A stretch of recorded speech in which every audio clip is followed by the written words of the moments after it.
warahmatullahi wabarakatuh. Perkenalkan, nama saya Nandaulia Stambuk C301 18168.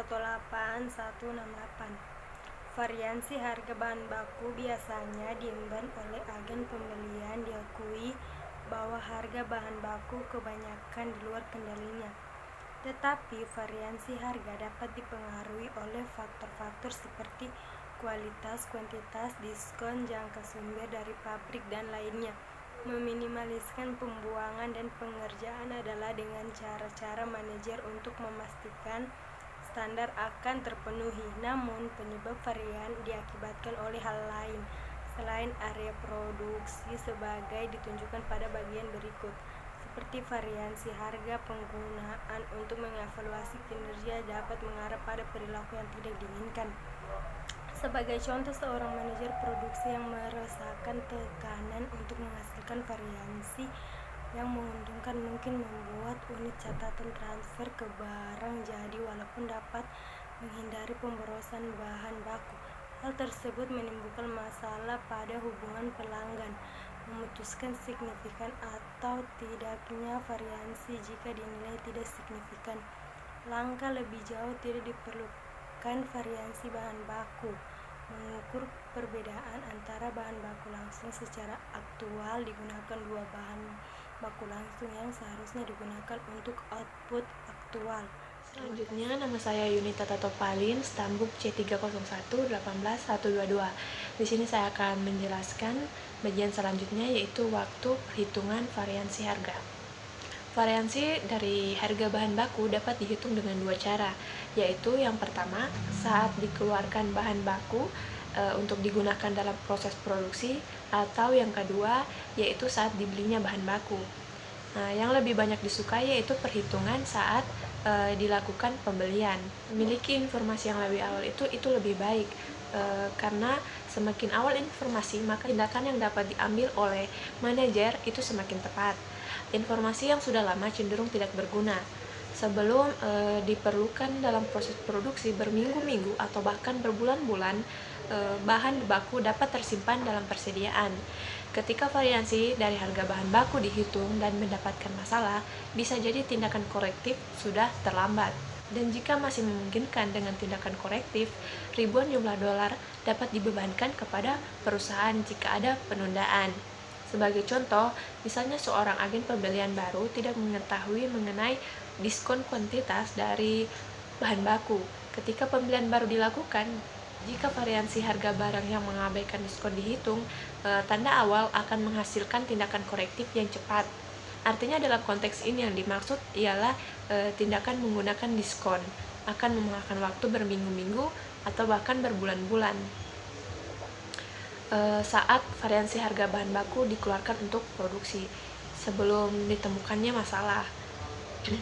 EKI perlu diredefinisikan sebagai kuantitas aktual input yang dibeli daripada bahan baku yang digunakan secara aktual pada saat pembelian variansi harga bahan baku dihitung. Nah, karena bahan baku yang digunakan dapat berbeda dengan bahan baku yang dibeli, keseluruhan variansi anggaran bahan baku tidak harus variansi bahan baku yang digunakan dan jumlah variansi bahan baku. Dalam produksi untuk periode di mana variansi dihitung dan semua bahan baku yang dibeli digunakan, kedua variansi akan sama dengan total variansi. Assalamualaikum warahmatullahi wabarakatuh. Perkenalkan, nama saya Febrianti, nomor Stambuk C301 18126. Di sini saya akan menjelaskan tentang variansi penggunaan bahan baku langsung pendekatan rumus.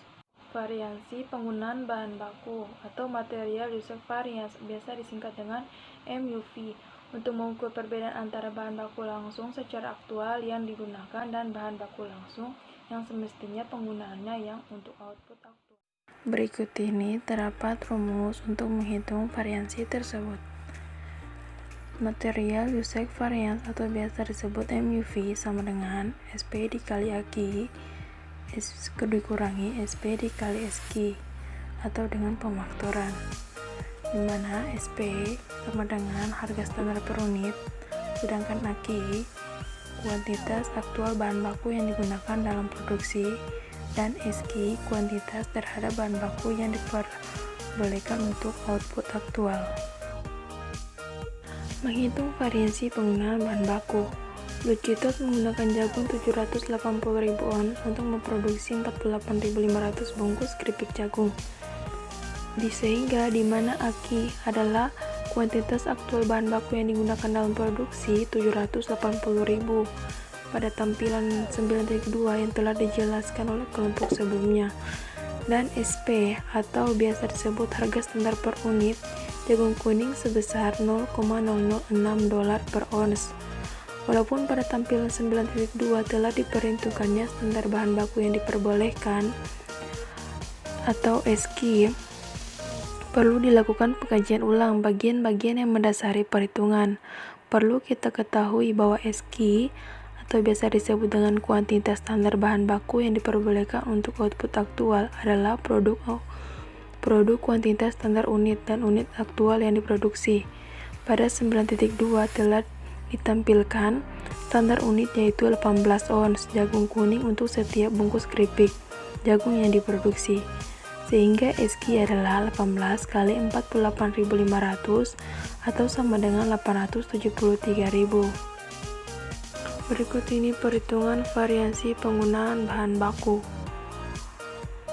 Terdapat rumus MUV sama dengan AKI dikurang SKI dibagi SP, di mana AKI adalah 780.000 dikurangi dengan SKI 873.000 dibagi SP $0,006. 780.000 dikurangi 873.000 adalah $558. Setelah itu, SKI dikalikan lagi dengan SP, di mana 873.000 itu dikalikan lagi dengan $0,006. Hasilnya 5.238.000. Jadi hasil pengurangan dari AKI dikurang SKI dibahagi dengan hasil perkalian SKI dikali SP. Hasilnya 558 dibagi dengan 5.238 sama dengan 10,7. Apabila dikeluarkan bahan baku, varians penggunaan bahan baku dapat dihitung. Selanjutnya, tanggung jawab atas variasi penggunaan bahan baku. Manajer produksi secara umum bertanggung jawab terhadap penggunaan bahan baku, yaitu dengan meminimalkan sisa pembuangan dan mengelola kembali dengan cara-cara manajer untuk memastikan akan terpenuhnya standar. Akan tetapi, penyebab variasi biasanya disebabkan masalah lain juga, tidak hanya area produksi, misalnya variasi harga. Untuk mengevaluasi kinerja sehingga mengarah pada perilaku yang tidak diinginkan, yaitu dengan menerapkan variasi penggunaan. Contohnya, apabila seorang manajer produksi yang merasakan tekanan untuk mendapatkan variasi yang menguntungkan, memungkinkan akan membuat terjadinya unit cacat ditransfer ke barang jadi. Meskipun akan terjadinya pengurangan pemborosan bahan baku, akan tetapi hal tersebut akan menyebabkan terjadinya masalah pada hubungan. Assalamualaikum warahmatullahi wabarakatuh. Perkenalkan, nama saya Siti Masita Dejabu, Standbook C301-18-30. Baiklah, di sini saya akan melanjutkan materi yang telah dijelaskan oleh teman saya. Baiklah, materi yang saya akan jelaskan pada hari ini yaitu menjelaskan tentang variasi penggunaan bahan baku. Penggunaan bahan baku yang menggunakan dengan pembelian jagung berkualitas tinggi. Pembelian yang berkualitas tinggi tersebut dibebankan pada pembelian karena diperkirakan jagung berkualitas tinggi dapat menguntungkan tetapi diperoleh lebih kecil keuntungan daripada pembelian harga jagung berkualitas tinggi, dan hasil keseluruhan pembelian jagung oleh Departemen Pembelian tidak menguntungkan di masa yang akan datang, sehingga mencoba kembali variasi pembelian jagung oleh Departemen Pembelian dengan kualitas normal. Jika variasi tersebut menguntungkan, maka Departemen Pembelian akan merubah konsep pembelian agar dapat menguntungkan, dan ketika keuntungan itu dapat berlanjut, maka jagung berkualitas tinggi tersebut dapat menguntungkan pembelian dan penjualan. Jagung berkualitas tinggi dibeli oleh Departemen Pembelian secara reguler agar dapat menguntungkan pembelian maupun penjualan, dan standar penjualan dipermurah agar dapat menarik minat pembeli. Jikalau produksi barang terjadi perubahan kondisi atau standar pembelian dan penjualan tidak statis lagi, Departemen Pembelian perlu merubah standar operasional baru untuk mendapatkan keuntungan dari variansi tersebut.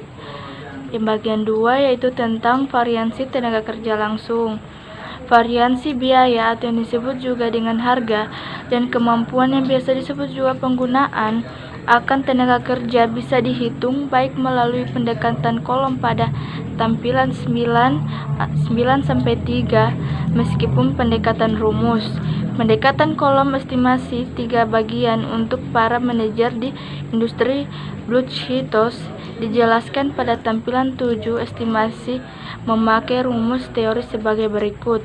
Baiklah, inilah materi yang saya jelaskan pada hari ini. Assalamualaikum warahmatullahi wabarakatuh. Baik, Assalamualaikum warahmatullahi wabarakatuh. Saya Wiwik Widyaningsih, Stambuk C301-18178. Di sini saya akan menjelaskan tentang perhitungan variansi tarif tenaga kerja. Jadi, diketahui 360 jam digunakan untuk pengawasan selama minggu pertama bulan Maret. Dan upah aktual per jam yang dibayarkan untuk pengawasan yaitu $7,35. Tarif upah standar yaitu $7. Jadi AH sama dengan 360, AR sama dengan $7,35 dan SR sama dengan $7. Variansi tarif tenaga kerja dihitung sebagai berikut. Nah, rumusnya itu LRF sama dengan AR kurang SR kali AH. Dalam contoh, AR kurang SR itu sama dengan $7,35 dikurangi $7 kali AH. AH itu 360. Nah, jadi hasilnya itu sama dengan $126.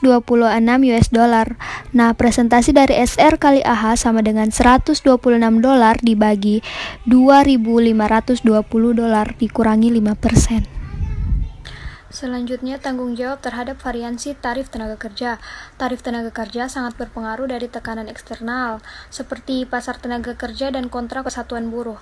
Tarif upah aktual jarang mengacu pada tarif standar. Variansi tarif tenaga kerja muncul akibat adanya tarif upah rata-rata yang digunakan sebagai tarif standar. Lembur yang tidak dapat diperkirakan juga menyebabkan variansi tenaga kerja. Nah, tarif untuk upah aktivitas tenaga kerja sering berbeda di antara para pekerja karena tingkat senioritas yang berbeda. Namun, tarif upah rata-rata sering dipilih daripada tarif standar tenaga kerja dengan tingkat senioritas berbeda tersebut. Karena jika bauran senioritas berubah, maka tarif rata-rata pun berubah. Hal ini akan meningkatkan variansi tarif tenaga kerja. Hal ini juga membutuhkan standar baru untuk mencerminkan bauran senioritas baru. Assalamualaikum warahmatullahi wabarakatuh. Perkenalkan, nama saya Halimatus Sa'diah, Stambuk C301-18127. Baiklah, di sini saya akan melanjutkan penjelasan tentang tanggung jawab terhadap variansi tarif tenaga kerja. Manajer produksi dapat mengendalikan penggunaan tenaga kerja. Keputusan seorang manajer akan mempengaruhi bagaimana kegiatan seorang pekerja melakukan pekerjaannya. Jadi, para manajer ini memiliki tanggung jawab atas variansi tenaga kerja secara umum, karena mereka lah yang memutuskan bagaimana tenaga kerja akan digunakan. Selanjutnya, tentang analisis variansi tenaga kerja. Misalnya, suatu penyelidikan dilakukan meskipun variansi 5% sepertinya tidak dinilai signifikan. Para pengguna operator mesin memiliki gaji yang tinggi karena mereka lebih ahli sebagai pengawas. Hal ini terjadi karena adanya pengawas yang sesungguhnya keluar secara tidak resmi. Dari hal inilah yang menjadi penyebab terjadinya varians. Tindakan korektif adalah merekrut dan melatih 2 pengawas yang baru. Selanjutnya, tentang varians efisiensi tenaga kerja, pendekatan rumus.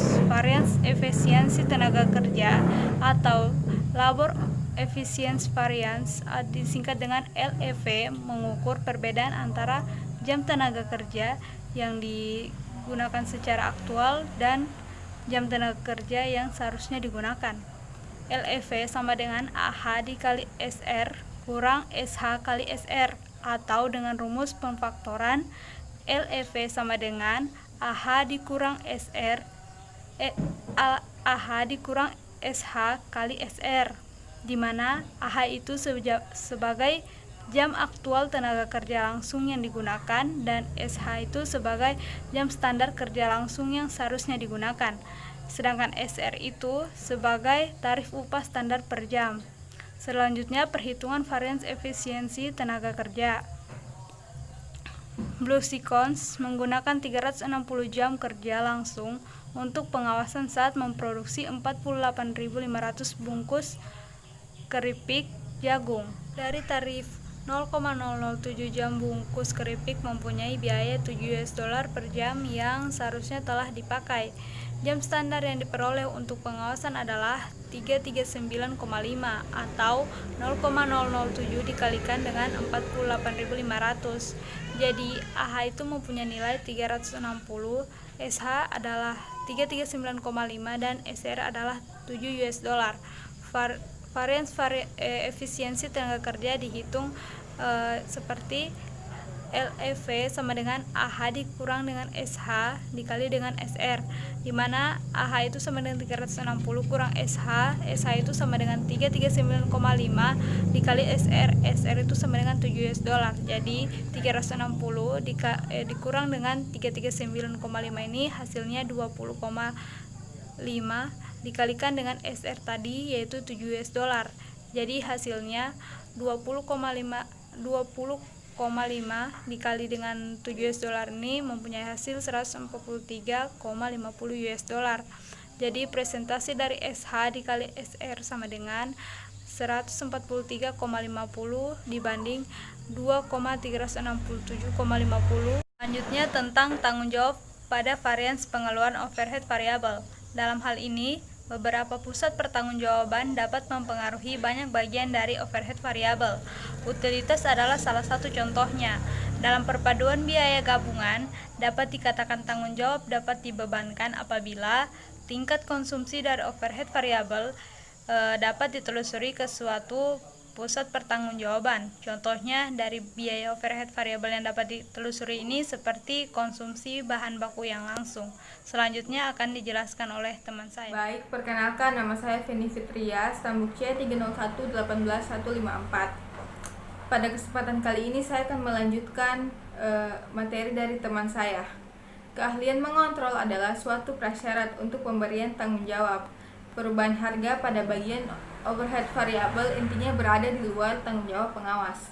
Apabila perubahan harga kecil yang seringkali terjadi adalah demikian, variansi pengeluaran lebih-lebih pada pemakaian efisiensi overhead dalam produksi yang dapat dikontrol oleh pengawas produksi. Umumnya, tanggung jawab pada variansi pengeluaran overhead variabel dibebankan pada divisi produksi. Selanjutnya yaitu analisis variansi pengeluaran variabel. Variansi $60 yang tidak menghasilkan keuntungan hanya menyampaikan bahwa Blue Comfort mengeluarkan biaya overhead variabel secara agregat untuk lebih banyak daripada yang direncanakan. Meski variansi tersebut tidak berarti, hal ini tidak mengatakan apapun mengenai seberapa baik biaya tiap overhead variabel yang sudah dikendalikan. Pengendalian overhead variabel membutuhkan analisis lini per lini pada tiap bagian. Tampilan 9,9 yang akan dijelaskan oleh kelompok selanjutnya menampilkan suatu laporan kinerja yang menjelaskan inti lini per lini untuk pengoperasian overhead variabel yang tepat. Ibaratkan angka-angka tersebut berasal dari catatan akuntansi Bluecorn. Nah, pada kesempatan kali ini saya akan menjelaskan mengenai tampilan 9,9. Nah, di tampilan 9,9, 2 dari 3 bahan mengungkapkan bahwa tidak adanya masalah pengendalian di perusahaan. Listrik merupakan satu-satunya hal yang memperlihatkan variansi yang tidak menghasilkan keuntungan. Bahkan hal ini yang menyebabkan seluruh variansi pengeluaran overhead variabel. Jika variansi signifikan, penyelidikan dapat dilakukan. Penyelidikan ini bisa memperlihatkan perusahaan listrik meningkatkan harga listrik. Jika memang begitu, variansi di luar kendali perusahaan. Tindakan yang benar adalah merevisi rumus anggaran untuk mencerminkan kenaikan harga listrik. Tetapi harga listrik yang tidak berubah artinya penggunaan listrik lebih besar dari yang diharapkan. Contohnya, perusahaan dapat menemukan banyak penyalaan dan pematian mesin yang melebihi normal hingga menyebabkan peningkatan konsumsi listrik. Sekian materi dari kelompok kami. Untuk lebih dan kurangnya kami mohon maaf. Wassalamualaikum warahmatullahi wabarakatuh.